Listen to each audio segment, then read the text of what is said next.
Good morning and welcome to another video diary. I'm sort of getting the hang of doing these. I'm not sure how interesting it is for people, but I'm enjoying keeping track of my goals for the week and then what I've actually achieved.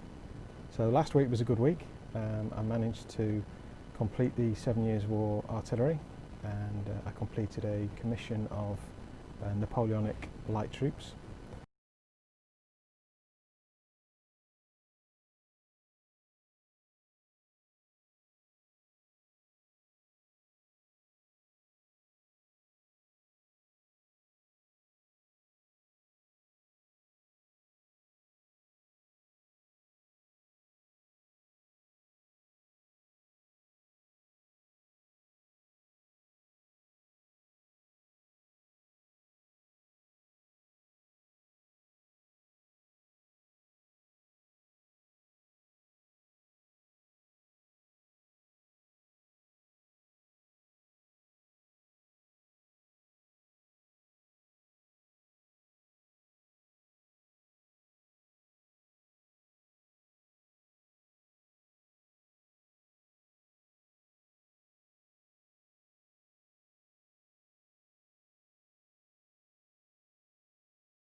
So I've been able to talk to the client for the 7 Years' War and spread his commission out a little bit more, so it's let me catch up a bit.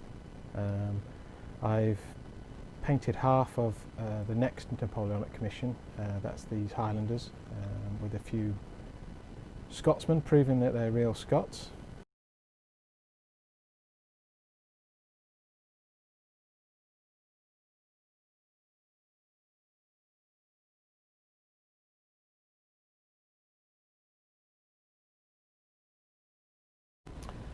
And then I've also started preparing for the commission after.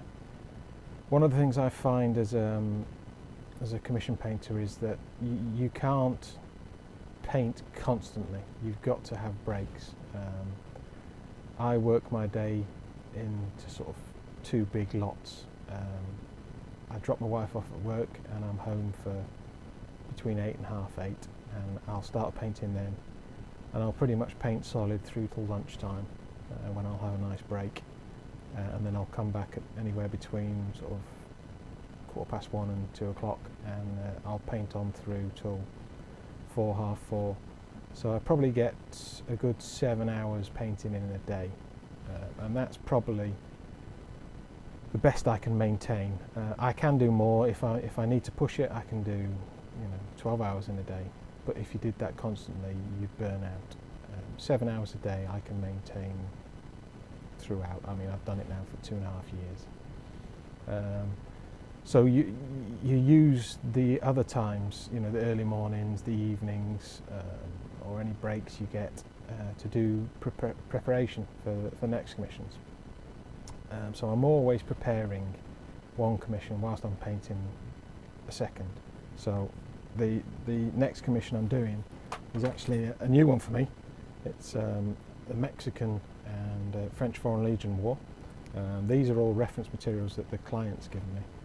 It's always good if you're painting a new period to speak to the client, because the pure fact that they're willing to pay to get figures painted means that they have an interest in that period and probably have a good idea of what they want painted. Some people will send you reference materials, pictures. This client sends me books and printouts of pages, and I just send them back when I'm finished. But it's a large commission, So as you can see, I've started prepping. I don't want to tip it too much because I'll knock them off. But I've based them on, they're all on 2 pences. And I've done the base materials already. I find this a lot easier because then if you've painted the figure, you're a lot more hesitant sticking glue around the figure because you worry about getting it on the figure. Whereas if you base it before you painted the figure, you've got plenty of time to clean off any glue you've got onto the figure. So that's the start of the preparation. I think there's about 200 infantry and 45 cavalry. So it'll be a couple of weeks on that commission, but I hope to be starting that by the end of this week. For the rest of this week, I've got the other half of the Napoleonic commission, which is here. They've been undercoated and I shall be painting the bases of those today. And while the base is dry on those, I'll be doing the last of the infantry, which is some 95th Rifle. So that's my plans for this week. I'm hoping to finish the Napoleonic commission and get started on the Mexican War commission. I won't be doing much prepping for the commission after because the Mexican will take a couple of weeks. What I also do, certainly since lockdown, is I started painting a lot of my own figures. I hadn't done for the first couple of years. I was painting professionally because I don't really game that much. I game with my dad and that's about it. But we've got into Kings of War. So what I've been doing is at the weekends I carry on painting and I've been painting some Kings of War armies and I've really enjoyed it. It's been nice to paint something for myself. So thank you for watching. If you are enjoying these videos, just drop me a comment just to let me know. I'm going to carry on doing them anyway, but it's nice if people are getting something from them. And if you've got any questions about full-time commission painting work or how to organise your day, drop them in the comments and I'll answer them next week. Bye for now.